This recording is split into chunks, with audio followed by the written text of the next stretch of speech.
Good morning, guys. Accidental Master Student here. So, as we talked last week, I have a guest.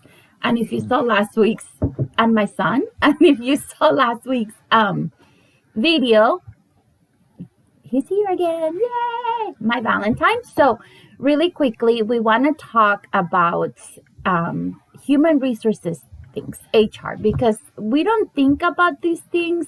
But then when we encounter and we have an issue, we want HR to be solve everything, and it doesn't happen that way. We wish. Okay. Well, we solve everything. Okay. According to how we need to solve it. I know. So really quickly before we start, tell us a little bit about your experience in HR specifically. I just want you guys to know that I didn't pick someone. Just in HR. Just this. I didn't pick someone out of the street to talk about HR stuff. So. Oh, okay. Well, I hope I'm not out of the street. I'm your Valentine. So. I know. So what, how long, first of all, where did you go to school and what degree do you have? Well, so I went to ASU. I went to ASU. I got my degree in management, and I emphasized actually in human resources. Actually, there's a couple programs of management. Mine was in human resources, just because I thought it was an industry that would be interesting, but something that would be long term. The human resources. People, you think there's always going to be work and dealing with employees. So I got my degree at ASU, Arizona State University. Is it for everybody? It's human resources for everybody? No, definitely not. No, human resources is not for everyone. And there's times that I don't know if human resources is for me, but it's not for everyone. It really does take special individuals, depending really on what area of human resources you're going to be in. Because human resources, it's a very broad statement. It's a very broad topic. So what can you do within human resources? Well, there's different areas, right? So you have often you'll encompass, depending on the size of your company, you'll have different areas that may not be related to human resources, but they encompass it into human resources. But for argument's sake here, to talk about human resources itself, you have training or training and development. Sometimes organizations call them, organizational development, right? It used to be called training. Now it's organizational development, and rightly so. It's a lot more. It's not just the training for the employee, but it's organizational development for the company. Then you have other areas such as benefits.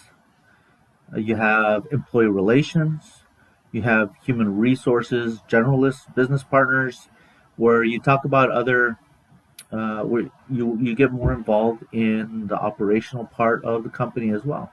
So those are all areas of human resources. That's just a little bit, but it's a human resources is a big area. It's a big.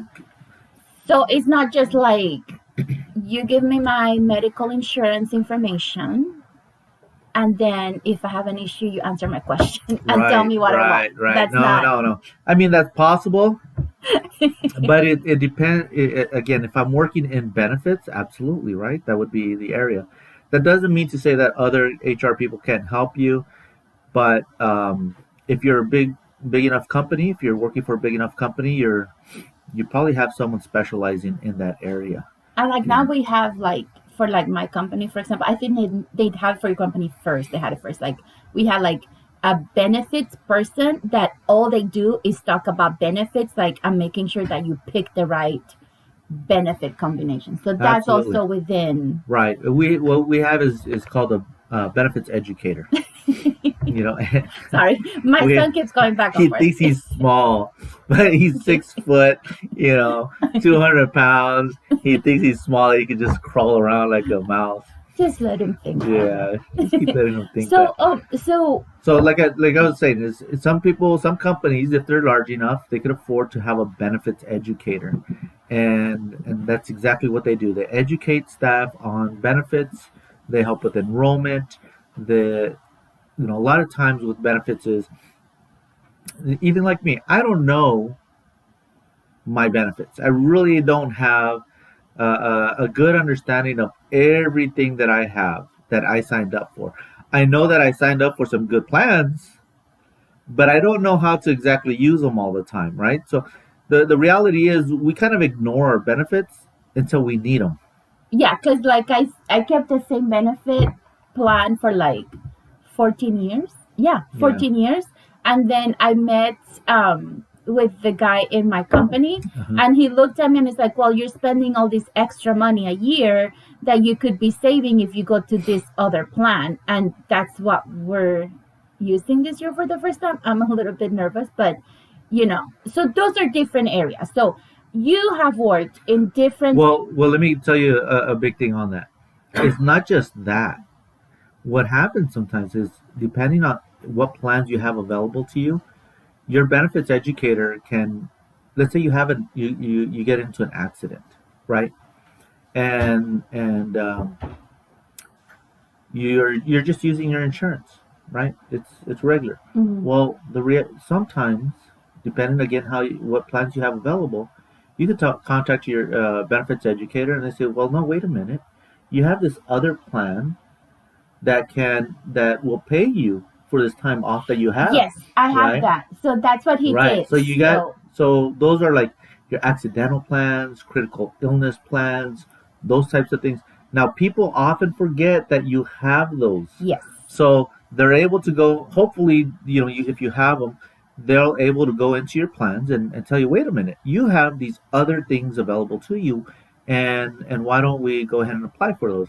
I know of a couple situations in my company where our benefits educator probably, well, not probably, that they did help a couple individuals get about a $20,000 payout because of their plans. So, Oh, can I have that? yeah, I know, right?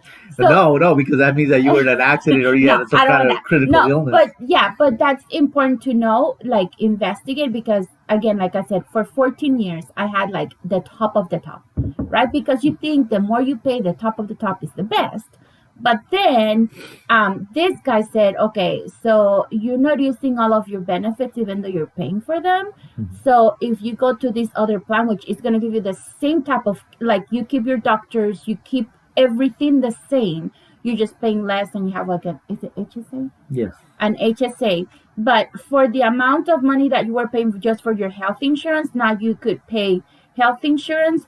And I have do I have two or three additional insurances on top of my health insurance for the same price.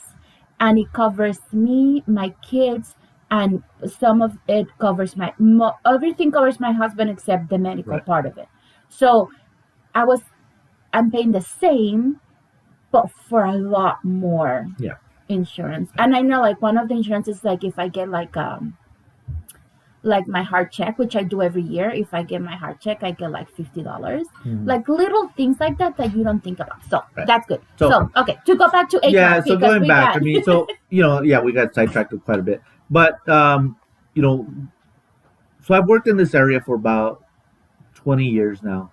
I've worked in engineering, construction, and healthcare. So I've worked locally. I've worked in states across the U.S. Right, especially when I was in construction, I was able to go. I had to go into to different states and learn a lot about the local laws and the federal regulations. So brag a it's little bit been more. You did like some work for like with ICE, and you need to brag about like all the stuff you like. You know what I'm saying? well. I did some presentations there as well with ICE when they were rolling out E-Verify. I was part of our companies. We were the first construction company to enroll in their E-Verify program, which it eventually went out to all companies throughout the U.S. But we participated in the pilot. We were the first ones, in the pilot for E-Verify, um, and then the ICE thing was separate, but it involved E-Verify as well. So, like, I'm not bringing you like just anybody in HR. I'm bringing you someone that Right. So I knows a did. little bit. Yeah. I mean, I worked with all the when we would go to a new state. One of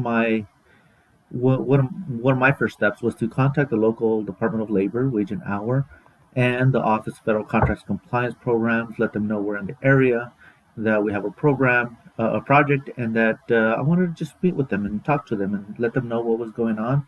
So we were working a lot of federal projects. We did a lot of state projects as well. So it I ran the gamut there, and then we also uh, I did a presentation out in Hawaii as well Yeah. to discuss what it meant to be a federal contractor at a national conference. So I've been part of a few organizations that were So while he worked, definitely I went definitely zip great. lining in Hawaii, Yes. which I'm not gonna complain. So, but so you see, like, so his knowledge is HR, but he has like other aspects that he puts in, and you does that help you now that you're in healthcare? Are you able to use all that knowledge, or Well, is yeah. it? So basically, human resources is human resources. No matter where you go, it's the main premise about human resources is the same, regardless of the industry. Um, but there are intricacies of certain industries that require additional understanding, right? And what sometimes you could do is, such as myself, you work in these different industries and you bring the knowledge of those different industries of what worked and did not work in those industries into your new industry and talk about that, and see if those could be implemented as well. There's a huge difference in in my opinion, there's a huge difference between construction and healthcare in the employee population and how their train of thought and how to resolve issues. I do agree. You I know, was in the construction industry before nursing, so I do agree. And sometimes I I find myself being like, you know what? When I was in construction, we would have done it this way, and it would have been done. yeah, But you have to. But there's those, yeah. differences. There's differences, There's differences. and you have So to kind of negotiate that, right? As far as how is understanding the people that you're talking to, your audience, and what is it that they're looking for and how they're approaching problems. Um, so that has to really be an individual basis. But in generalities, you could definitely say that there's differences in industries and how uh, employees in one industry are different than others in another. so like if I go see, like, I'm really bad. I don't know. I know about human resources, what he sometimes I hear him talk about, because also my brother-in-law is in human resources. Hi, Joe. So he's also have like tons of years of experience, Mm. and he also it's so funny because he also kind of now finds himself in the healthcare industry Hmm. as well, Hmm. but from a perspective of clinics instead of hospitals. So if I go to you Hmm. with an issue, Hmm. you're gonna give me the answer that I want to hear. Yeah, right. The key word there is being want, right? I'm going to give you the answer that you want. No, absolutely not. If you have HR is like any other profession, right? And different people have different experiences with human resources. Some individuals are a little bit better than others on explaining what they're going to do and how they're going to do this and what information they provide you. Um, I don't hide that fact. I don't believe anybody should hide that fact. Just like physicians, right? One doctor is better than another doctor, and it's just kind of how the world works, right? With people, but in general, human resources should. If you come to me with an issue or some want me to explain something to you, I'm really going to tell you what you need to hear, not what you want to hear. I'm gonna my answers are gonna really be based more off of factual information, policies, and what we've done in the past is from a company perspective. It's not so much. It may not align with what you want, so you may you may want to hear something. You already may have an answer in your mind, and you're coming to human resources to just reinforce that. But you may come out of the office saying, well, that's not what I wanted to hear. That's nothing what I wanted to hear. I didn't want to hear that at all. How's that possible? And hopefully your human resources partner, your human resources business partner is able to explain that to you. Now, again, it may not be what you want to hear, But it's but within it's something policies. that you need to hear, Yeah. right? So you could really make an informed decision. Now, I cannot convince you To believe it. to believe it. I just it's not that's an internal item, right? Are are you open to receiving the information that you need to hear, or are you just again you're going in there with one thing in mind, and any answer other than what you believe to be true is false? Well, I can't control that. Yeah, and I think like sometimes we and I found this when I went into education. I have to go by policies because now I'm in a leadership position. So I need to know the policies for the company, but I was so surprised on how oblivious I was and how much I did not understand the policies of a company that I've been with for years. So hopefully, understand that when HR talks to you, they go by the policy of the company because that's what's going to protect you by the law, the federal law or the government law that, or state law that protects you. So, and they also know about, like, for example, in nursing, we're talking about nursing, but like the board of nursing, sometimes he asks me, about how do you do this procedure? What is the expectation to do this? So, because he wants to understand it from a nursing perspective, how we go through what we go through. That way, he could kind of sometimes help his people in his Right. company. So those are part of the intricacies of human resources of this industry, as I was alluded to earlier.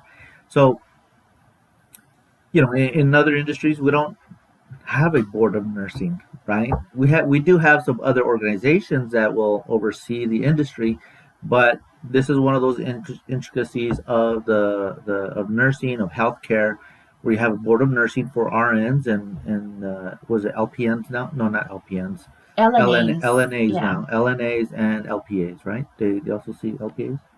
No, we do it well in my company LNA, but LPAs. It's the LPAs is the different different, right? license. Right. Like if So you have licensed nurse assistants, right. or yeah. So I may be doing an investigation into a situation, and I don't always know whether certain items are reportable, right? Or within the scope of Or work of within the that person. scope of work for a nurse, right? So obviously, I'm not an expert so much in that area of nursing. So just like any other HR person would do, is I would look for the resources that could help me in that area, and in certain areas, I would defer to that item to another department if it's in their area.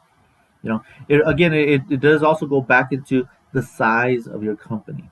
In healthcare, for the most part, from what I've seen, is you have these companies are sizable, and they have individuals that are specialized in certain areas, right?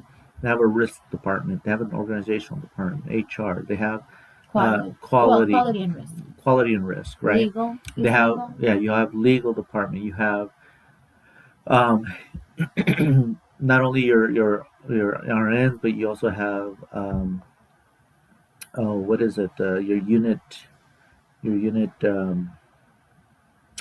meetings for Your RNs. service line. Yeah, Yeah, your the service service line. lines. So there's quite a bit of different departments that specialize in certain areas. We have a lot of, I mean, we have HR sometimes come to us, especially when, to educate, when I say us, to education, because we work for competing companies, but that's okay. Uh, but for us, like HR sometimes comes, especially when it comes to like the Joint Commission or when it comes to like certifications of the hospital to make sure that we have all of the education, what is required or not. One of the big things is like now ACLS and BLS because of the whole COVID situation and the classes and the AHA. So each time the AHA makes a change of extensions for some of the certifications, HR comes to us. So I'm sure, Sure. you've heard that. And then also when it comes to like, for example, we have a certification that our nurses have to take an EKG rhythm recognition test every year, and every year people is like, but why do I have to take this test again? I do this every day. And it's just, the intricacies of the different certifications, and the more certifications a hospital has, the more things you have to do as a nurse, and the more things HR has to learn about to keep those. So Right. so HR is not going to tell us what we want to hear, but what we need to hear. Right. See, I don't pay attention to that stuff because when something comes up, I just call him and he solves it for me, which is really Well, bad. it's not that's not uncommon. Most people don't pay attention to HR, Yeah. so they don't. So, It's like we're like benefits, right? but I do have, That's how you need us. but you know what? I do, when he was talking about having a good HR person and a bad HR person, I had an issue years ago, and you're very well aware of it. And I was able in one meeting to see the difference between a good HR person and a bad HR person. And it's so funny My because hair's all messed up. Hold on.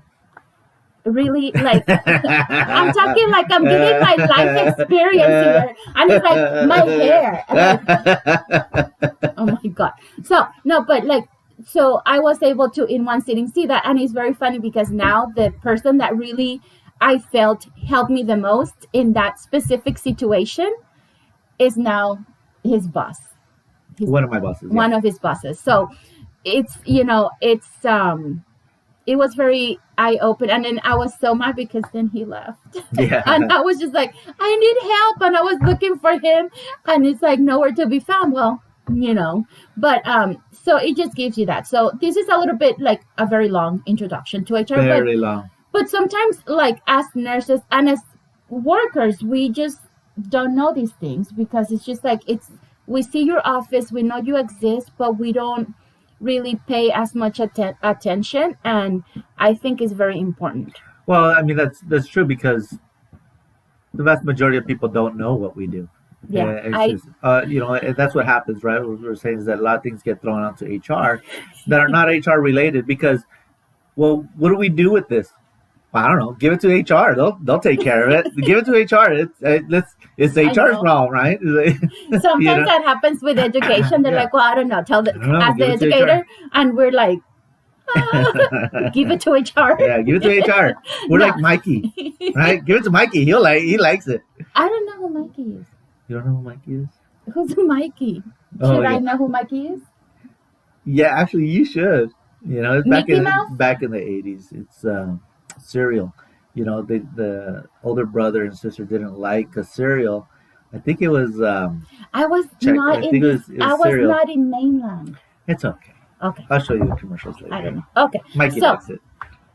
So this is, and like again, we don't know this, and I think especially now when we have issues with everything going on, we cannot be like worried about what do I do, where do I go, or ignore something. So really quickly, now let's go to like some of the questions that me as a nurse, like I thought I knew the answer, but then I didn't know the answer. So I am entitled by law. So this is the question. I am entitled by law to get two 15-minute breaks and a 30-hour lunch. By law, I am entitled to it. Okay. So let me kind of qualify some of this stuff before we get started, all right? I'm not an attorney, all right? I'm not an attorney. This isn't legal advice of any sort. No, okay? Please, no. But I do know the regulations for the most part, and now it can change from state to state, right? We're in Why do Arizona you say from state to state to state? Why didn't you say from state to state? Just because there's more than two. So in Arizona, for example, uh, your it's glasses pretty much are if it's pretty much if it's good enough for the feds, it's good enough for us, right? That's kind of how it works in okay. Arizona, I mean, for the most part, that's fair. right?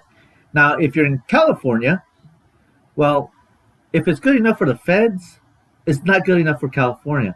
They'll change it, they'll twist it, they'll turn it around, and It's very they'll complex. make it completely different, and so it's totally different. So Another thing, like we don't hate California.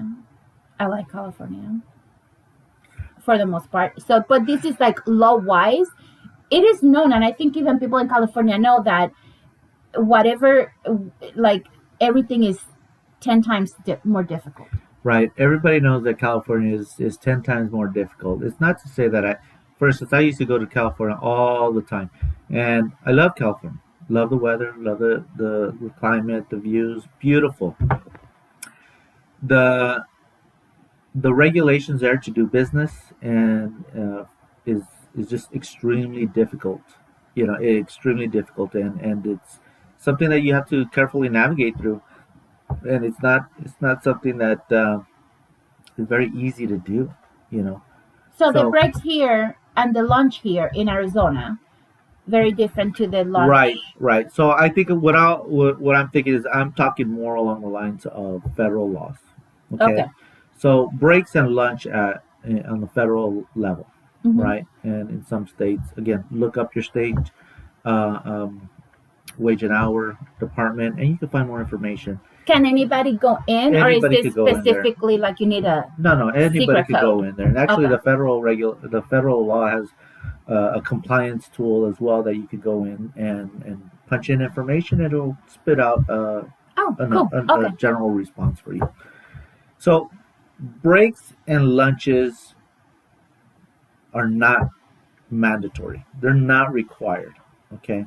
So when you say, well, I'm required to have a law, a break, I'm required to have a lunch, that's not true. Okay. The federal regulation basically indicates if you're going to give a break and if you're going to give a lunch, these are the guidelines that you would follow if you're going to offer these two items. If. If, okay, that's the big thing. If, so it's not required, right? So if a person get, let's say, 15-minute breaks, right? Often is the standard. You get a 15-minute break in the beginning of your shift, somewhere towards the mid shift, and then 15 minutes at the end of your shift or mid of your second half of your shift. And if it's 15 minutes, it needs to be compensated. It would be compensated time, right? You're Okay. So basically we don't getting have time. to clock in You or don't out. have to clock in or out. Okay. It would be compensated time. Now, the kicker comes into lunch, right? So lunch is, or rest break is often what they'll refer to, meal break as well, because if you're like, third shift, second shift, That's right, true. is normally most companies give a half-hour break for lunch. Now, the regulations will indicate it's a 30-minute lunch if you don't want to compensate it, right? So if the company says you're going to get a half-hour lunch, it's not compensated. So in order for it to not be compensated, it has to be half an hour, 30 minutes. If they give you a lunch break, but it's 20 minutes, that would be more considered along the lines of the rest break, which would be compensated, right? So, okay, because we went like when I was at the bedside, and this was years ago in my company, we would like, if you didn't go to lunch or you did go to lunch, they would automatically take 30 minutes Okay. of your, regardless. Okay. Then something happened, which Mhm. I'm not privy to, but then they started requiring that we needed to take the 30-minute, like we needed to clock in and clock out. You don't clock in, you don't clock out, you're SOL, right? Sorry. I shouldn't say that. There's nothing wrong with that. Oh my God. No, but you're so out of luck. Yes. Well, hold on. Wait a minute. I'm not at work. I have to be so careful. Like I'm at work. So yeah, in that instance, there's something, and then like something not necessarily did it have to happen. Okay, it just may be something. It could have been something that where someone complained of saying, "Hey, there was a I didn't." complaint. Okay, it could. So someone complained, I didn't get my half-hour lunch, and it was automatically deducted from my check. Yeah. So there was a complaint. So they made us do that, but this is what they told us to do. They said, you have to make sure it's 30 minutes, because if it's even like 29 and a half minutes, they had to pay it. It has to be 30 minutes. So what they will tell us is take up to 34 minutes, but we will only deduct 30. We just want to make sure that clock shows at least 30 minutes. Right. So you get like a free 4 minutes of lunch, kind of, but like your clock on your phone is not, synced with your watch, is not synced with their, so it wasn't meant, but that's why they started to say that, because some people will clock in and out, and then the time will be like 29 minutes, and they'll be like, we still have to pay it because it's less than 30. So that's why they started telling us. So I guess that's the reason why. Okay. Yeah, I mean, there's a lot of different methods. So again, it's not required that you get a lunch or a rest break. But if you're going to do it, there's certain guidelines that you have to follow as an employer for that half hour to not be compensated. Now, there's different ways to go about this, and the burden falls on the employer a lot, where, did the person get a lunch or not, right? So this is where that documentation is so important. If they're automatically deducting it from the employee's time without even certifying or asking the employee, then it can be very, very difficult to do, to defend and say, no, the person did take their lunch, right? You may have to interview people, get witnesses. Yes, they did, they didn't take that half-hour lunch. So they may, what may happen is when they go to punch back in, it may, the time clock may now ask them, did you take your half hour, you're clocking in before half hour. Yes, they made that change too. Or if that's going on, it's asking you, did your supervisor approve you to clock in beforehand, right? And you'll say yes or no. Okay, now you're, as an employee, you're certifying this information, so it's very important that you pay attention and you're being honest with your responses, and that you read it. Because if you click yes and it wasn't or whatever, it's also, you have to be responsible for. Other companies will have a time clock like that where it'll ask them, but it'll ask them at the end of the shift, right? It'll ask them at the end of the day. They won't do the half hour through, during their shift. Go take your lunch, your meal break, do your thing, and then come back. And then at the end of the shift, it'll ask them, did you take your half hour break? I think that would be easier, don't you think? Or no? There's good and bad. There's good and bad on both sides. Well, I prefer the one where you clock out for lunch and you clock back in for lunch. Well, from an HR perspective, from a nurse perspective, let me just do my thing, run my day. You see what I'm saying? Right. So no, I understand. The problem will can come into is, well, at the end of the day, they're asking you, did you take your half hour? You'll say yes, but in reality, you took an hour. Wow, so what then? Yeah. Right. So from a company perspective, look, no, yeah, you did take half an hour, but the reality is you took an hour. So it comes, I mean, again, the human part of it, are you being honest or not? So I see it, I can see it. For me, I would be like, we haven't, it's a problem, I guess, for nurses, because when we're sitting So let me kind of clarify.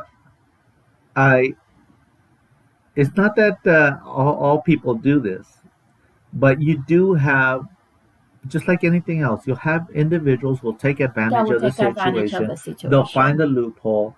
They will they'll take advantage of it and take additional time I mean, that like they sometimes if probably it shouldn't have. happens once or twice, but like some people might just make it a habit of Well, it. you got to think about it because you are at that point you're stealing time away from the company. The company is Yeah. paying you for time Wow. that you were not at work, right? Jeez. It's kind of like, well, God. like, I mean, it's like this other situation, right? Well, especially with time clocks, I'm right? sorry. Someone will run up, they'll run into the door, they'll swipe their badge in, they'll park in front of the building, they'll swipe their badge in as they're there, And they go to and then Starbucks. they'll run, they'll go back into the car, go park their car, come back, get their coffee from That's not wherever, good. That's and not. then go to Yeah. their workstation. Or You like have when you, people like or that. like when you can do it on the phone and people is in the corner and they, clock in on their Yeah, phone and it. Yeah, I yeah. see. I see. Yeah, So but we're talking about problems that bigger companies have, yeah, right? These are bigger companies. These are the types of problems bigger companies have because they have the technology, they have these issues. But when you're in some of these companies, you say, well, they're so big, how could they could absorb it? But the reality not is, really. Sometimes, yeah, the reality is, look, it's all about the your integrity, right? yeah. Um, I'm going to work for these 12 hours, and I'm going to get paid for these 12 hours. All right, that's the relationship between us. Yeah, So I guess not the it just comes. It just I'm comes. going to come to work for 15 hours or 12 hours, and I'm only going to work 10 hours, I'm gonna but go. you're still going to pay me for the 12 I'm hours. gonna go talk to my Yeah, friends. Go to the gift yeah. shop. I mean, let's face it. I mean, we in many instances, you're not always fully productive the 12 hours anyways. I mean, I you are am. making small talk, you are meeting with people, you're networking, you're discussing. It may be work related, it may not, and that's Yeah. fine. But it's one of those where it's very intentional Yeah. actions that are very bothersome, and it really ruins it for everyone. So, like for example, it's like it comes like the clocking in and out of lunch. It comes really difficult sometimes for nurses, and I mean, all nurses. So when you sit down and when you sit down and you are eating your lunch, and 10 minutes in, they call a code or a rapid response on your patient. You've been sitting for 10 minutes. You have to come back out and you have to clock out. Like so, you know what I'm saying? Yeah, yeah, And you have to clock out, and then that's 10 minutes that it's gonna get paid. Like so you have to like make it a effort, like at some point, if your lunch was interrupted by a rapid or a code blue, that you sit down and you intentionally take those 30 minutes because you're entitled to those, especially after a code or a rapid. You want to make sure. So yeah. I mean, if that's what your company does, then that's what they yeah. do, right? I mean, that's what you have that opportunity, then take it, right? So but it's not like if like if you forget, like if you go to a code or something and you only sat down for 10 minutes and then you forgot to clock back in, and then just your managers will know this is not something that's you know crazy breaking, but just kind of keep an eye on that as well. So okay. You got to be aware of those situations, Of the right? You time got and to all be that, aware of the time. You have to be aware of your time. but we're The not the other thing is, is your company's policies. What does your company policy indicate? yeah. I know a lot of company policies indicate that we will attempt to provide you a break and a lunch, right? It's not a guarantee. I We will see. take every effort to give you a break and a lunch. Again, that's not a guarantee. So just remember that those things are not guarantees, right? And if they are, if they're going to provide it to you, there's certain guidelines that they have to follow in order to Yeah. achieve what is a non-compensable lunch. Now they may tell you, okay, well, we'll give you a lunch, take 20 minutes, we're going to pay you for it. Okay. Okay, well, it's compensated. There's no big See, deal. I always was under the impression if you work certain amount of hours, you are entitled to a lunch. If you work certain No. amount of hours, you're entitled to like a lunch break. But I think that's like the old school. That It used to be like right there, like if there you was work a lot like of 6 in hours, the you were past. entitled to like a 15-minute break. Yeah, And, yeah, oh, and that again, you may go back to your state and see what their policy indicates. Go back to your own company policies. Most of the time, especially breaks and lunches, your company will more than likely have a policy on that, and it will very likely reflect what the state regulation is if that state is law is much more burdensome. I just remember. So I was under the impression like if you work 6 hours, you get like after 4 hours you get a 15-minute break and then you get your lunch hour or whatever. But now I'm thinking back, that was when I used to work for construction, and the company that I used to work for was based out of California. So I Right. just kind of Yeah, brought. that Oh that my God! I that just makes perfect sense because that is a California. right. Yeah, Oh that's a my God! I state. just thought I'm like, wait a minute, where did I come up with that idea? And I'm Yeah. like, nobody told me that. Yeah. But then that's what it was. Yeah. Okay, good. Okay, so you are not entitled by federal law. You're not entitled. If they want to, they have regulations. So thank God, hopefully all of your companies have this. I mean, I don't know of a company that will deny you lunch or breaks. I don't know of one other unless they're like you've only been here for 4 hours or you're only going to be here for 4 hours today. Why are we going to give you a lunch? Well, like, You're only going to be here for 4 hours. You're only going to be here for 6 hours. Well, but sometimes you need like a little something. We'll get to have a bigger breakfast. I don't know. Snack on the way, You know what we used to, in construction, what happened in construction? People eat a burrito as they're working, right? That's true. I mean, I've seen plenty of nurses eating sometimes they'll go into the break room real quick bite and go right back out. Oh, thank That's God. not to say that that's what you need to do everything, but people will do that. I thought you were gonna say I've seen plenty of nurses eating at their, which I have, and you're not supposed to. Do not eat. Do not have open containers at the nurses station. No, please. I've seen that plenty of times. I know, as well. but it's like do not do that. Oh my gosh! Like you're like, I've seen nurses like they go and like the same hands that they use to like fix their patient's hair, they don't wash their hands and then they go and eat their food, and I'm just like, don't do that. Okay, sorry. All right, let's move on. Okay, another one. Like sometimes we talk and we have friends at work and they go da da da da, and then we drop like the F-bomb or we say a lot. Or... You start cursing at work. Yes. Okay. So those are my two biggest ones. So let's see. Let's talk about cursing at work, right?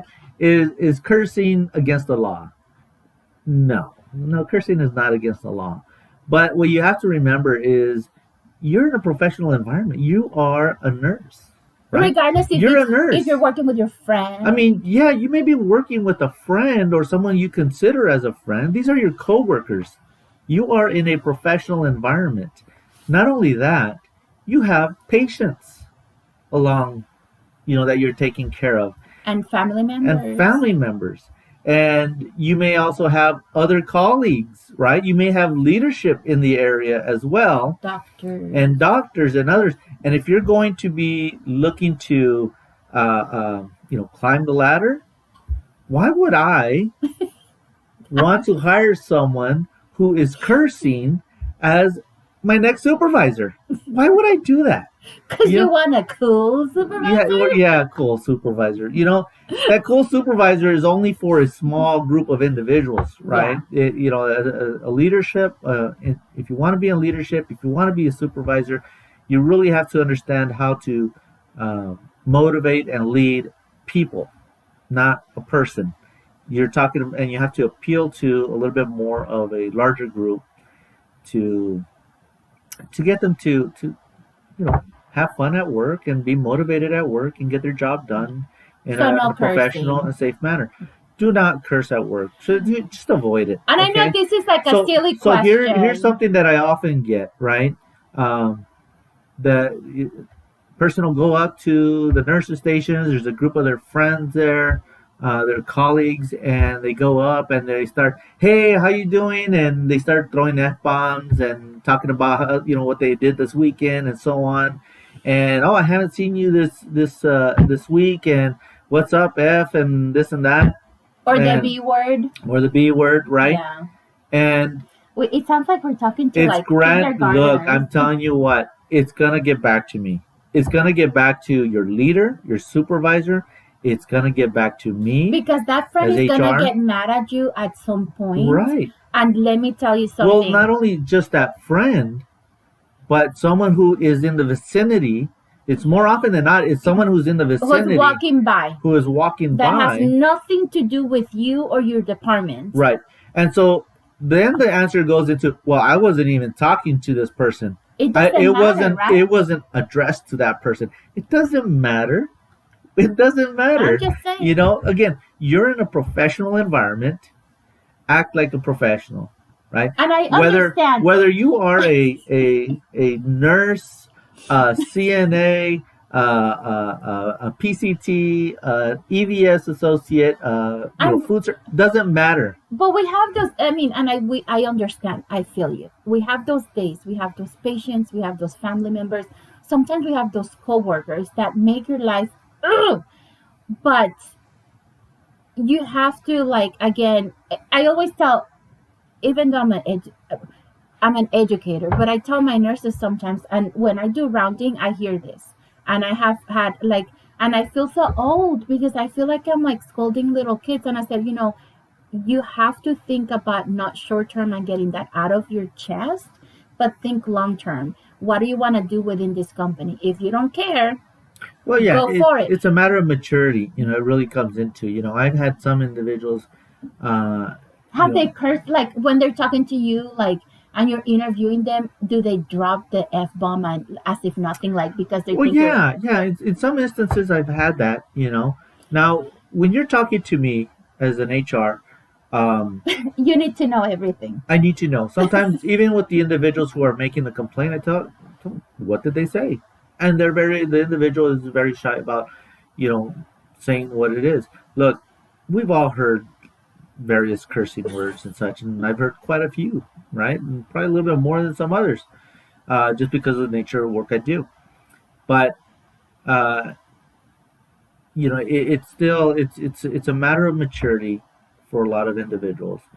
It's a matter of getting too comfortable at work and not understanding that you're at work in a professional environment with patients, visitors, individuals who are in desperate need of help, and you may be over there cursing up a storm, right? You may be doing it in a joking manner, but it still comes across as and sometimes like at lunchtime, like you're not at the bar, you're not at happy hour. Well, but like sometimes, like I had a situation with someone that we were having leadership, like the hospital leadership, go around visiting, and we were in the lounge, and I just kind of walked in, and a couple of nurses were talking, and they're cursing up a storm, talking about their weekend plans, and they were being a little bit too explicit, which is, to each their own. But I had to kind of like tell them, we have leadership coming, and I kind of had to like let them know, not even at the lounge, because if the CNO walks into the lounge just to kind of take a peek, and how does the lounge look, and you drop the F-bomb in front of the CNO of your company. Well, it goes back to, where's the break room? Does the break room mean that you're in public? Does it mean that you could do whatever you want? No. I mean, there's certain restrictions still associated with that. It's company property. You're still around coworkers. You're still around people who you are, working with. So, and then it paints a picture of the type of individual you are. Let's say you are striving to go into leadership, and you're doing this. How are you going to be perceived as you move up the ladder, right? It's again, for some individuals, you're fine because they've always interacted with you like this. For others, it's always been a turnoff, and now you're in a leadership position and you're supervising them. And how can you tell them do not curse when they're like, well, last week when you were working bedside, you were cursing up? Like, how could you? Yeah. So it's more like, it's a difficult thing. Avoid it. Don't do it. Don't do it. You're at a bar. Don't care. Even though it feels good sometimes to. Don't get me wrong. We want to do it too as HR, but we avoid it. Try to avoid it. Okay. Okay. All right. Let's move So on. social media, because we love to live our lives in social media like we are right now. Well, you know, but like, okay. So if I think I look super cute on my N95 and my shield and my gown, and I am in the middle of the COVID units, which you shouldn't anyway, but and I take a selfie, what's that? And I see like a, So here's the thing about social what do you media. do? What do you Social do? media is gonna. Social media can definitely get you in trouble. All right. It is definitely an item that companies want to avoid as far as getting involved with you in social media. It's not something that we definitely want to start tracking, right? It's not something companies want to do. So if you're going to be using social media, first of all, when you're at work, you're at work. You should be focused on your job. You should be focused on what you're doing, on your patients, and the care that you're providing for your patients. If if you want to do so, take a selfie. Some Just don't do it at work, or do I do wanna. I do yeah, wanna. don't stop. Sorry. What I you don't want to do, the big thing what you don't want to do is I didn't show my you don't want to badge. show where you work, who the company you're with. Those are things that really are hurtful. Companies do not want to get involved in your personal life. Don't. What we care about is your how you are at work and your well-being at work and how you're doing your job and how we could help you at work, right? We don't necessarily want to get involved in your home life, in your personal life. That is your personal life, right? And the problem comes in is when you bring in your personal life into the company's life, right? So you are now wearing your badge, you are saying where you work, you're saying things that you shouldn't be saying, um, and in your social media site, it indicates everything about you as far as where you work, what shifts you work, and so on and so forth. So avoid it. If social media is great, we use it. I have fun with it. Um, just But your profile doesn't say I work Yeah, at this my profile does not company, indicate where I'm at, what you what do. you do, what I do. I mean, I do as far as an industry wide. I do human resources, but it's not as if I am You have like your title in right, your right. company. One of the things that you've seen recently here because of COVID is you've seen a lot of nurses doing TikTok videos at work. Well, that's very bothersome for the employer. Okay, especially if these videos are done without the knowledge of your employer. Again, it's the company's property.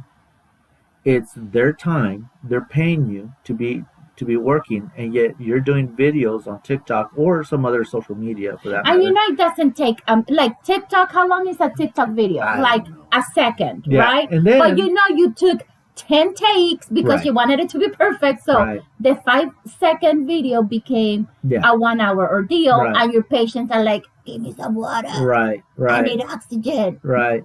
And they have their And badges you're on, they're TikToking. TikToking, this and that.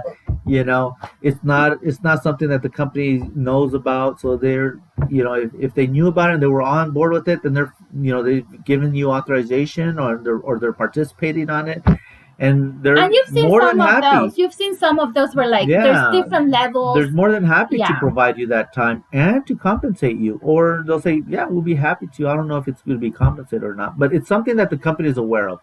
Don't do it behind their back. The other thing you need to worry about when you're doing social media and you're taking videos at work is HIPAA, right? You have these regulations that protect the privacy of the patients, and when you record, you may be inadvertently taking a recording of patient information or of patients and posting it on your social media. Yeah. That will quickly get you termed. Okay, it's HIPAA is one of these regulations that is very, how can I say, it doesn't take much to Black get and white. you into some very serious trouble. Yeah. Okay, so avoid social media at work. If you're thinking about you want to do some type of video at work to talk about the COVID, to talk about have something fun at work or something, work with your company, and they'll let you know. There's companies do not want your experience at work to be boring or something that you don't want to go to work anymore. Whatever you can do, whatever they can do to help you keep you motivated and happy and engaged at work, it's they're going to try to do it. And also keep like in mind, like if you put stuff out, like for example, me, I do like some of my service lines have a Facebook page that is it's approved by the company. So I put like education stuff there all the time. But now my social media, like on Facebook, I don't put anything personal because I know that like someone from work could get to my Facebook through those websites or those pages. So now what I put on Facebook is basically these videos and maybe like I share a picture of my kids or something, but nothing major like that because I'm trying to kind of keep it separate. And so like if you go to the bar and you're like drunk and you're like, what up? People could get from your company could get to those pictures that are not so nice. And then if they see that, they're like, well, this nurse was doing this on the weekend. You're like, well, that's my private life. But then guess what? It's tied to the company somehow. So try to do that. Okay. And that kind of goes into our next point, I think, right here that we were going to talk about. Yes. Coworker issues. Coworker issues. I have personal experience, but I already talked about them. But coworker issues. So, for example, let's just talk about I had a a with a coworker. You had an argument with a coworker. Okay. You had a disagreement. Disagreement, misunderstanding, and I go to HR and I said, I want you to fire her or him. Right. Let's be equal here. Yeah. Him or her. Right. Fire them. Fire them. Fire my coworker. I don't like them. Or they looked at me wrong. Or they don't agree with what I have to say. It all depends on the situation. And that's something that you'll often hear too is with human resources. In human resources, we've coined the phrase, it depends, right? It really does that is depend. So infuriating. It depends. It's very infuriating for the employee. Yes, it is. But it does. It depends on the situation, right? Tell me more about human resources is not black and white. It is it is gray from beginning to end. 50 Shades? Yes, 50 Shades of Grey. Sorry. So someone said that in nursing. Yeah. One of my supervisors said that. I'm like, did she just say? And we're like, LOL, we're laughing. And she didn't mean it that way, but we're like, she just said it. Sorry. But anyway, I mean, coworker issues, yes, there are certain situations that HR would definitely get involved in. All right. Or is there certain situations that your leader will get involved in? Not everything comes to HR. Not everything should come to HR. Here's my advice to individuals with coworker issues. Try to handle it yourself first. Okay? You look so serious when you say that. Well, because here's the thing. And this is the difference between different industries and healthcare. Okay? In healthcare, I like this. Let's play this. Okay, so like in construction, if I told you that guy touched my butt. Okay, that you would not have came to me in HR. Who do I go to? You would have gone. I would have kicked him. Yeah, that's basically how it would have been. So that's how you deal with it first. You would have dealt it with this employee, right? You would have said, "You touched my ass. You do it again, I'm going to kick your ass." Right? Can I just? No, you can't. Don't be hitting anybody, right? But that's how it would have been dealt with in construction. For the most part. If they touch my butt and I said stop it, and then they do it again, can I claim self-defense? No. Then do I Look, go? you need to do whatever you need to do to kind of defend yourself, right? But at the same time, But it's got to be, you got to think about reasonable or what other options you have in available to you. seriousness, like if someone does something to you, like a coworker says something or does something to you that you do not agree with for whatever reason, it could be like a silly comment, but they don't know my Okay. circumstances. What should I do Well, it goes back to my first? term. It depends, right? Again, if someone says something that is rude to you, right? You don't you don't like what was said, then you're always welcome to tell your coworker, "Hey, you know what? I didn't appreciate that comment. If that's how you feel, please do not make those comments around me." Okay.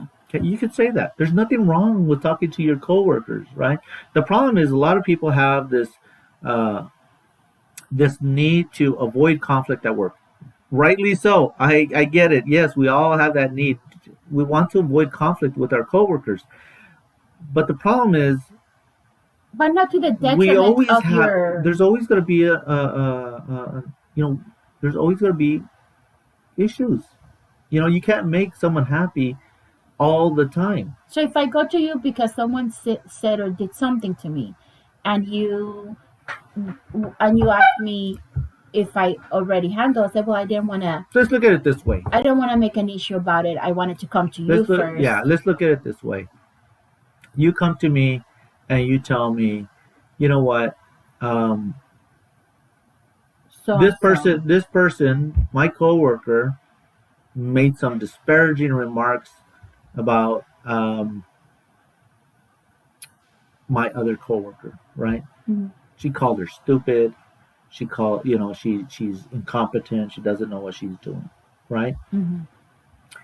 Now, in that situation, you could definitely go to your coworker and say, "Hey, look, I heard you said this about our coworker.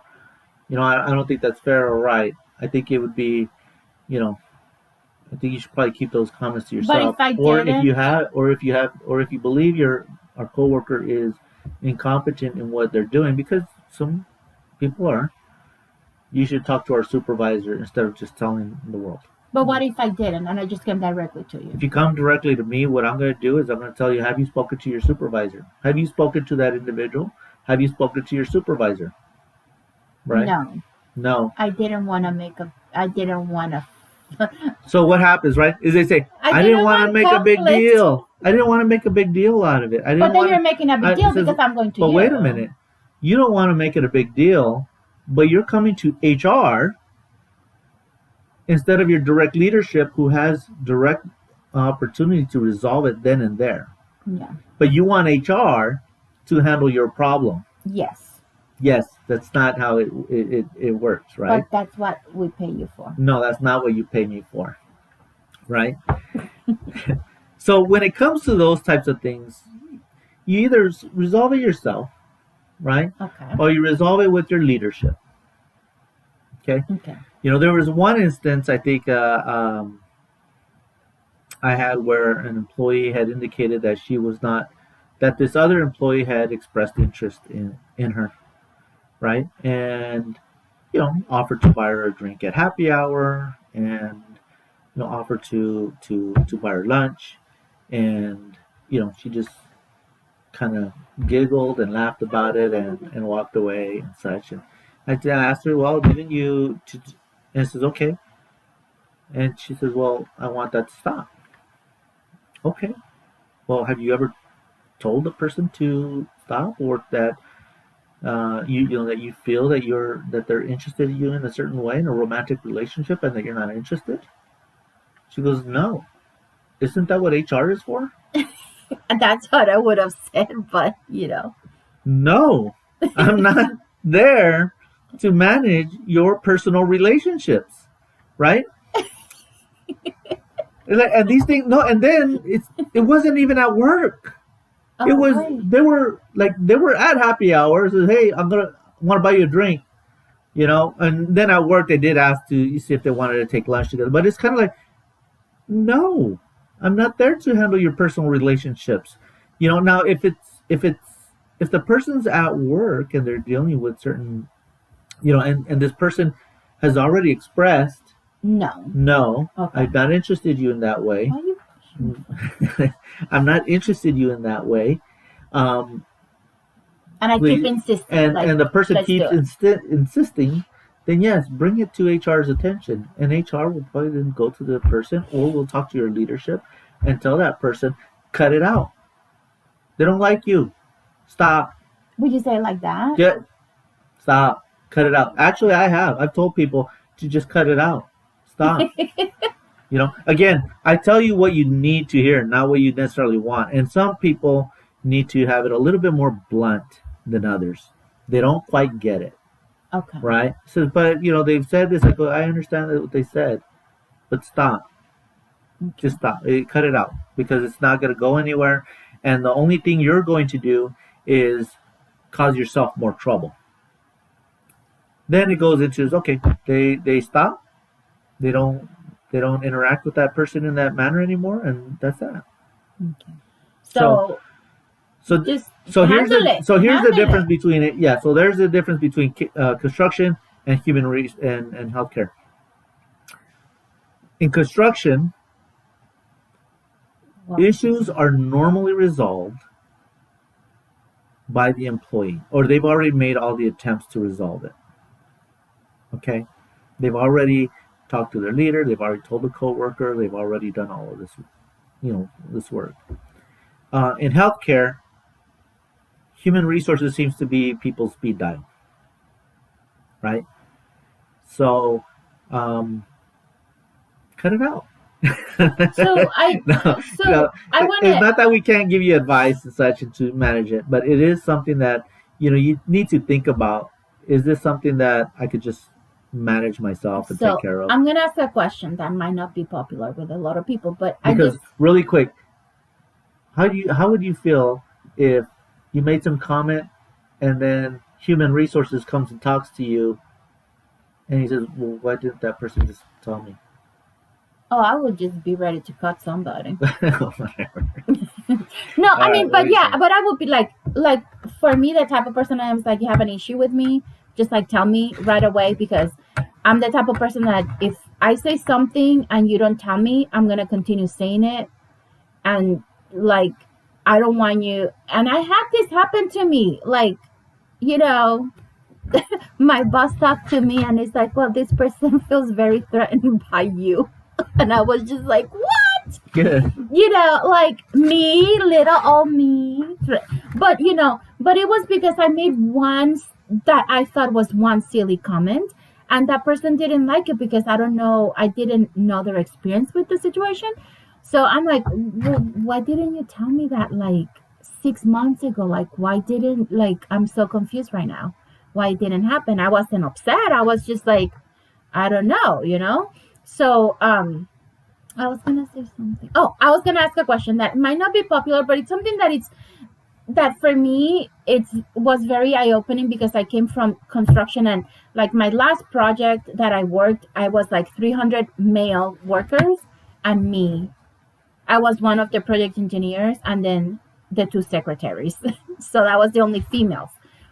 And for me, like if there was an issue and I would go and say what's going on, as a project engineer, I wouldn't go to HR. I'm like, what's going on? Oh, this is happening. I'm like, well, then deal with, like, handle it. And it's done. Done.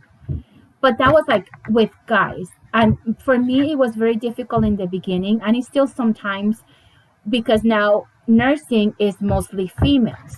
And we um, deal with situations differently.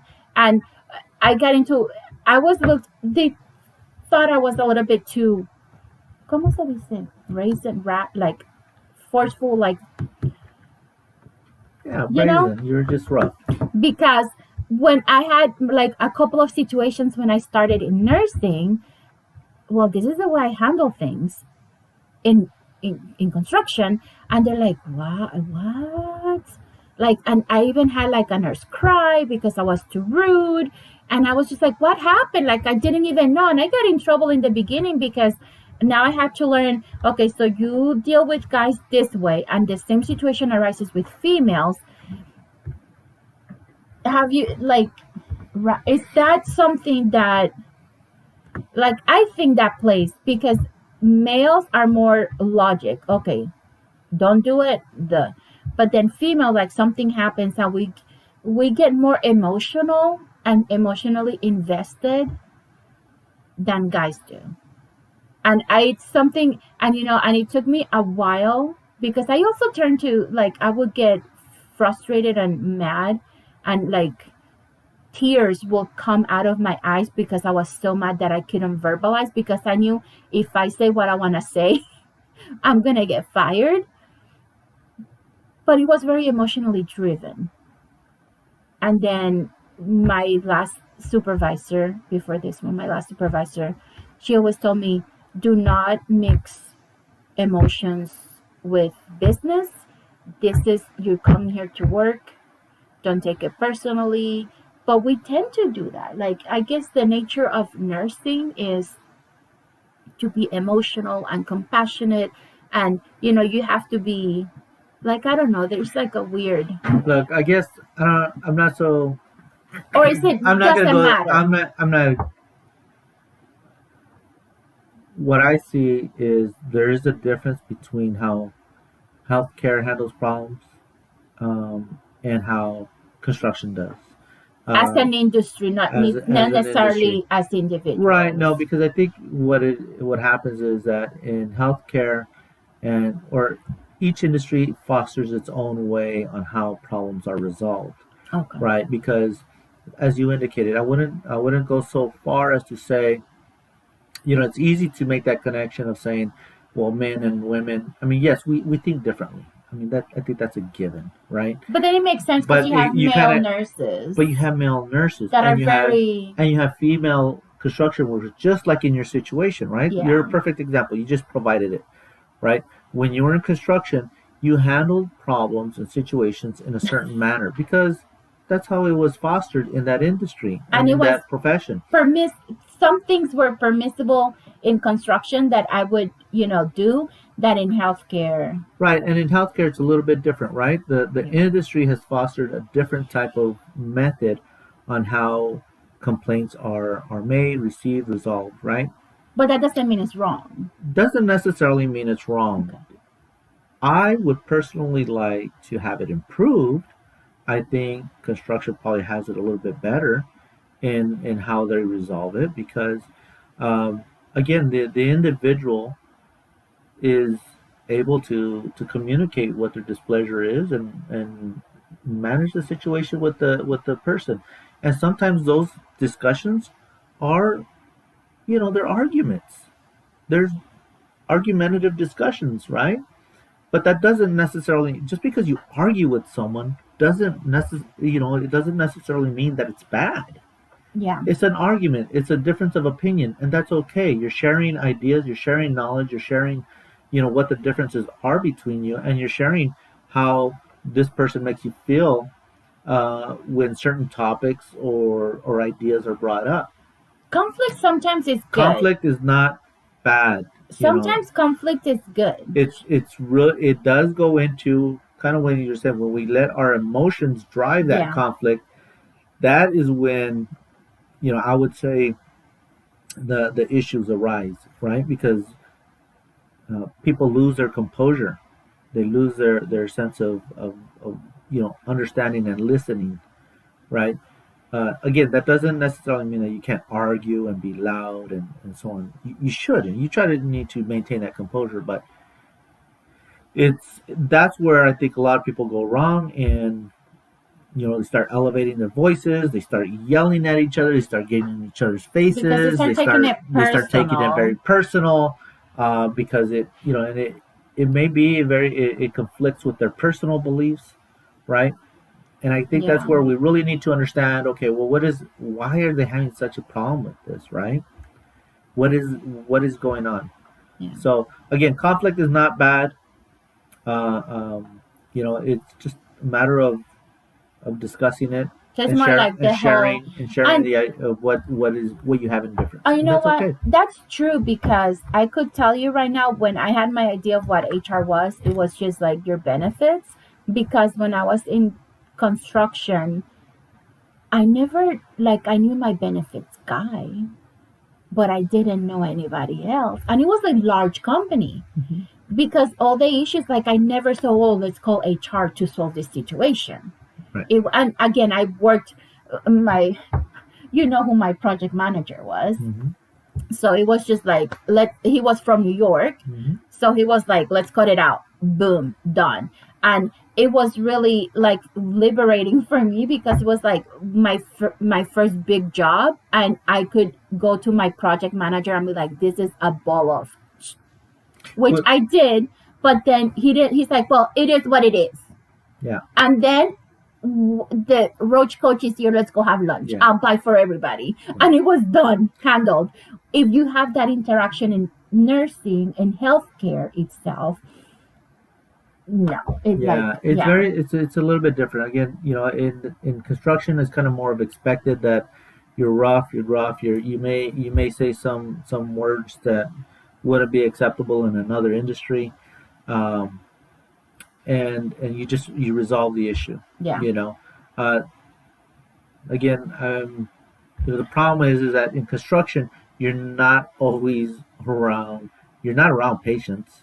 Yeah. You're not always around visitors. You may be out in the middle of the desert doing some type of And project. the nature of healthcare itself as an industry is more of a nurturing, especially like in hospitals for nurses. It's more like you have to be the nurturer. You Yeah, have to be the that is very bad. no, it's not bad. It's misconstrued in that in the sense that because you're a nurse, you are such a nurturer that you guys must all be nice to each other because you're nurturing to look how concerned you are about your patients. But when it comes to each other, We don't advocate you for, like, don't we you, do you're not. not patient with each other. No. A lot of people are not patient with each other, with their That's coworkers. true. You see each other differently. You don't apply the same nurturing value or the same nurturing behavior that you do with your patients And we know to how your to advocate coworkers. for our patient. Like, we will go to the Yeah, mattresses for our patients. We're like, yeah. our patient, our patient. And then when it comes to us, we're like, And yeah, we don't know what to do. Like, if we could somehow use that and be like, this, I'm going to be super, like, I'm going to advocate for my patient and be super aggressive to get what's best for them and nurture them. And then if we did that for ourselves, I think we wouldn't use HR as much as we yeah. do. I don't think so. I don't think you would. But it's like, it's a It's culture not that that needs to employees didn't come change. to HR, okay, but it was again they had It will be differently. it It was will look different. It was differently. definitely different. It's such a culture Yeah. that, it's just, The other thing that you had brought up is and I want to touch on real quick is individuals. Your boss was from New York, yes. right? He's from New York, right? Now the way a person interacts in New York in general is very different than how a person interacts in California, right? They're very different dynamics, right? So your environment and how you grow up with in that environment, whether it's acceptable to be very blunt and direct, That's you true. know, is very different. So you have a lot of variables going on here. So it really is. My advice is understand the person that you're talking to, understand where they're coming from, and seek to understand rather than to just kind of react. I know, Okay. because sometimes that's we do that. We're like Yeah. already thinking about an answer instead of just kind Yeah. of trying to Yeah. understand. People try to have conversations so quickly without thinking about what they're going to say and how it's going to come across, or whether it's appropriate or not. I'm a little bit, from an HR, I think I'm a little bit slower than most people because I tend to think about things a little bit more. Yes. Oh my Um, God. and Oh my I may God. be a little bit, comes across as being indecisive or not knowing. But it's not that I don't know. It's that I want to have the facts before I go into Um, certain things. And See, that's what I can't. Like, I would not be HR because I'm like, just get on with it. Like, tell me what it is. yeah, Come on, okay, this is it. Go, leave me alone. Or I yeah. would be like super. Like, I would be bad. I would be like, so what do you want me to do about that? Sounds Yeah. like that's your problem to solve. That's not HR. Okay. So really quickly, because this is like been a really, I mean, It's like been I a like long video. it's been a long video, but it's been like hopefully some of you will find it informative.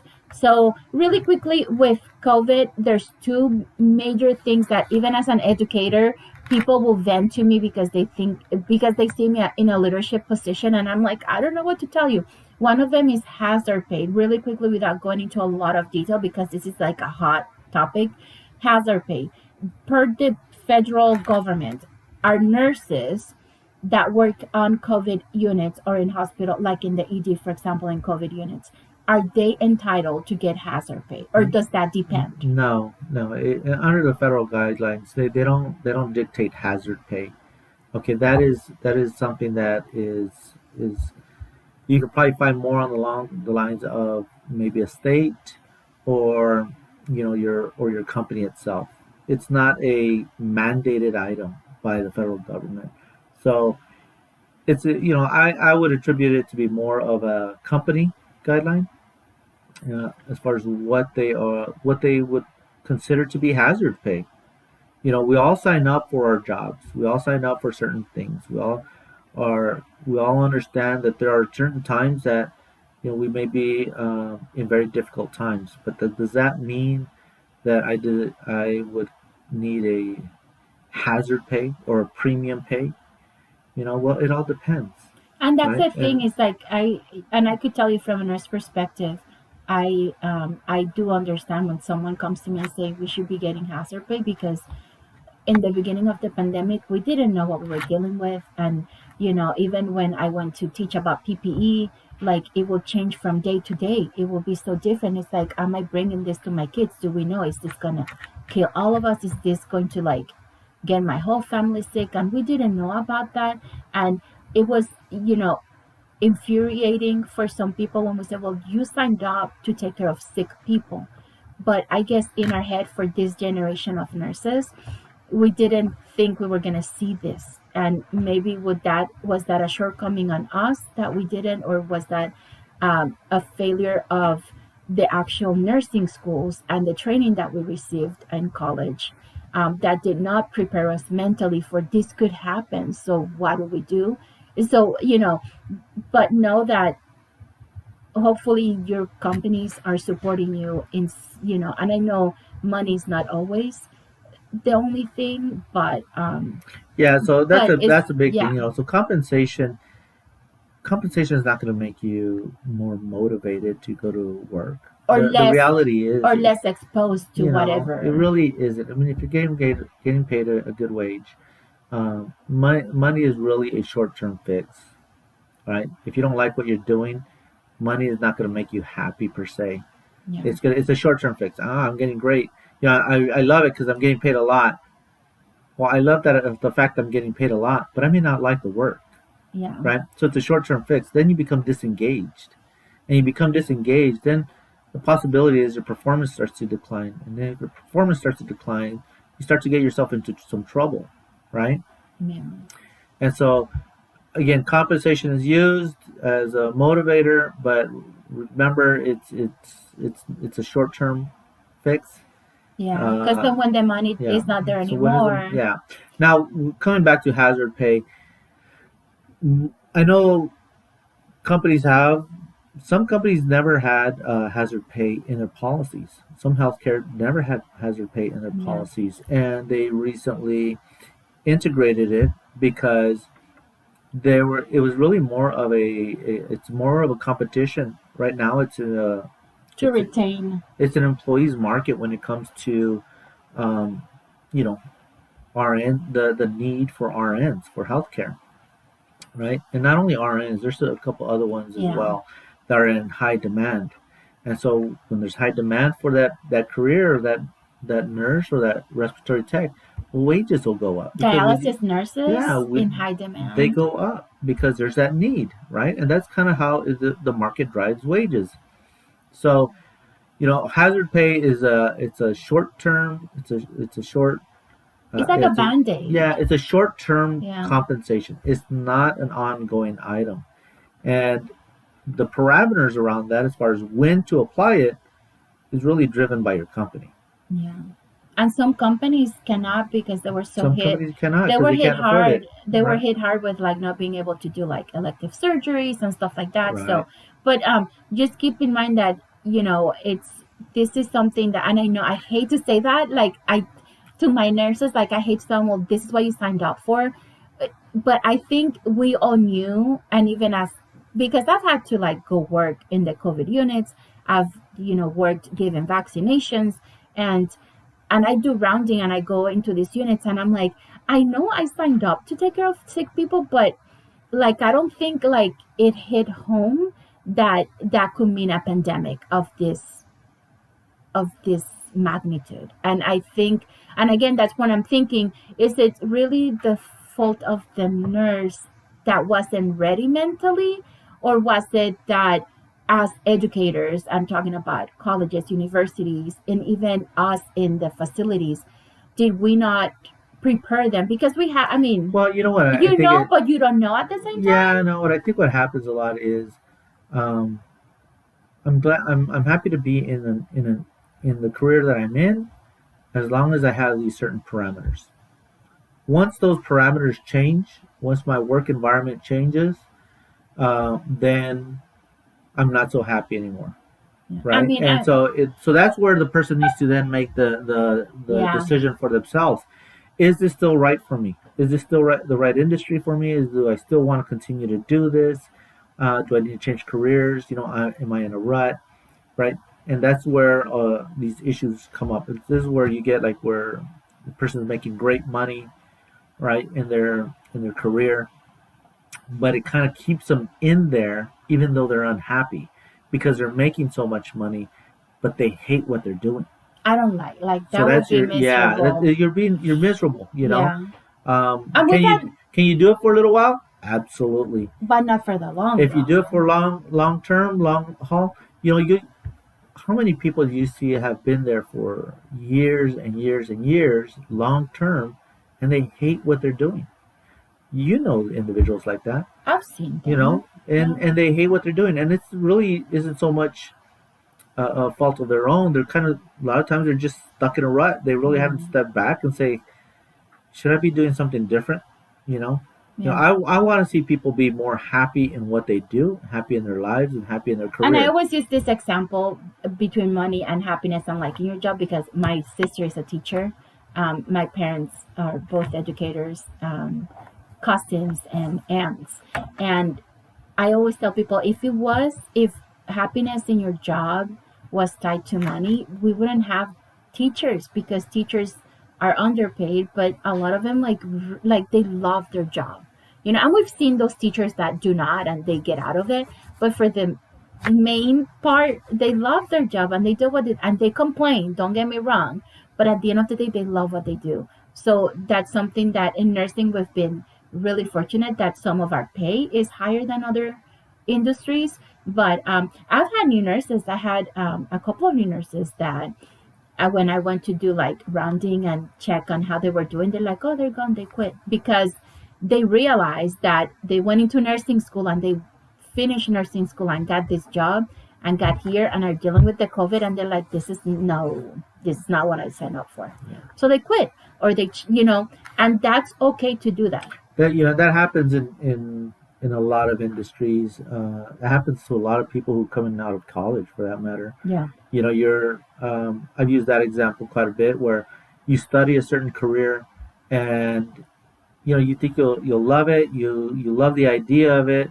and then when you come out and you're actually doing the work, and it's like, but You're like, that's not quite what I expected, right? All yeah. the projects that I was working at in the Mhm. university, they were so exciting. I was building this, building that, doing these models, doing that models. I was working this. They provide you a lot of special projects, which is great, awesome. But sometimes you're stuck with one project for like 5 years. Yes. And you're like, Some people, what? some people like it, some people don't. I mean, not every career it works out for everyone. So I guess is what I'm saying. So Yeah. exposure to the industry that you're working to is key. That's why we always Yeah. tell our nurses, if you are going to school for nursing, be a CNA, at least even for like your last semester. Mm. Just work like 6 months as a CNA somewhere just so you could be exposed to that, because we've had a lot of people that do not like to touch patients. Like, they do not like to touch people that they don't know. And I'm like, so how are you going to be a nurse? Because sometimes you have to get in there and do things that When you you wouldn't so want to and that's the thing do. is that if you're not everybody has a CNA, not everyone has a PCT, so Yeah. you have to do all that work yourself. Yes, yes, So yes. And sometimes we found ourselves, even in the COVID units now, not having PCAs or not having a lot of help. So, yeah, and then that was like hazard pay. Again, yeah, we went off the topic, but yeah. love your job, people. And then exposure. So if I, for example, how would you guys deal if I come and I say, you know what, I'm positive for COVID, Hmm. like I need my short-term disability for to get paid for my Yeah. quarantine. Okay. So this is another. It depends, right? But I got It COVID. I depends, got the right? vids. So well, it all depends on where you got your COVID from, right? Oh, Now, different companies, different philosophies. Some companies say, look, if you got COVID, then we're going to pay you for some time off. We're going to pay you for 10 days off, right? And they'll pay you that time off. Other companies have a set of parameters. In order for us to consider this workplace exposure, we need to identify how you came about acquiring COVID, right? How were you exposed to it? Whether it was, can we identify it as a work-related event or not? Because COVID is an illness that you can get at work, and it would be an OSHA recordable. It would be a workers' comp claim. okay. So it Okay, goes so under workers' comp. it goes under workers' comp. Okay. Now, it may be a recordable. It's a workers' comp claim. That doesn't necessarily mean that the company is going to pay you your wages, such as we're going to pay you for 10 days of wages under your normal pay structure. No, they may say um, we're going to, it's a workers' comp claim, so therefore we're going to fill out the necessary paperwork, and you're going to be paid through the workers' comp process, right? So, whatever that may be for your company, whatever plan they may have, right? Would Uh, they leave you like with no pay at all? Could you like be put on workman's compensation with no pay for those 10 days? well, it would be a workers' comp, so that they Oh, would okay. dictate how you would get paid. Okay. If you're missing time for this and it's workers' comp, then yes, you may get unpaid. And many, depending on your plan, some plans go where you would get your first week out is not paid through workers' comp, right? You may have to use your PTO or PST if you're here. Which is PTO is for Paid time off versus what is or sick PST? time. Paid Paid sick sick time? time. Okay. If you have paid sick time, depending on where you're Because at. some people don't Yeah. have that. So you may have to use that first week. That first week may go unpaid. Again, it all depends on your state, the plan that you have, and how that is implemented for workers' comp. Okay. So I think that's it. That's everything we're gonna talk about. I know That it's was like quite a bit. it's a lot of information, but this is just something, and some of this stuff doesn't just like we're talking about nursing and stuff like that because that's what we work, but some of it could apply, to people in general. Yeah, even the exposure can apply. It's not. That's not necessarily healthcare itself. The exposure can go is actually OSHA does have an indication for other industries as well. Okay. So this is it for now. If you have any questions, any comments, let us know. Subscribe, I guess. I don't know. I have like 0 subscribers. Like, and only like even my mom gave up on watching my videos. So but there it is, HR. We'll see you later.